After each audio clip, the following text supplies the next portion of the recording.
തിക്കോടി ടൗണിൽ ദേശീയപാതയിൽ അടിപ്പാത നിർമ്മിക്കണമെന്നാവശ്യപ്പെട്ട് അടിപ്പാത കർമ്മസമിതിയുടെ ആഭിമുഖ്യത്തിൽ കളക്ട്രേറ്റ് മാർച്ചും ധർണയും നടത്തി.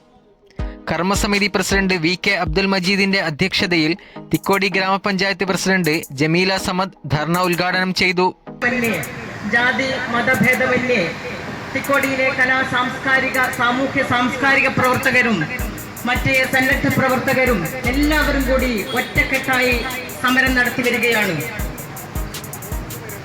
അടിപ്പാതയുമായി ബന്ധപ്പെട്ടുകൊണ്ട് അല്ലെങ്കിൽ അടിപ്പാതയുടെ അനിവാര്യതയെ K V. Suresh Kumar, R. Vishyan, K P. Narayanan, Ramla P V., Biju Kalathil, Bhaskaran Thikkodi, Shahida കൊന്നശ്ശേരിക്കുനി, Sreedharan ചെമ്പുഞ്ചില എന്നിവർ നേതൃത്വം നൽകി. റോഡിന് ഇരുവശവും വൻ മതിലുകൾ കെട്ടി വേർതിരിച്ച തിക്കോടി പ്രദേശം ഇപ്പോൾ തന്നെ ഒറ്റപ്പെട്ട നിലയിലാണ്. ജനജീവിതത്തെ സാരമായി ബാധിക്കുന്ന ഈ പ്രശ്നത്തിന് അടിപ്പാത അനുവദിച്ചുകൊണ്ട് ശാശ്വതമായ പരിഹാരം കാണണമെന്ന് അവർ പറഞ്ഞു. മത്സ്യബന്ധന മേഖലയായ കോടിക്കൽ ഭാഗത്തു നിന്ന് വരുന്ന റോഡും ചിങ്ങപുരം ഭാഗത്തു നിന്ന് വരുന്ന റോഡും സന്ധിക്കുന്ന പ്രധാന കേന്ദ്രമാണ് തിക്കോടി ടൗൺ.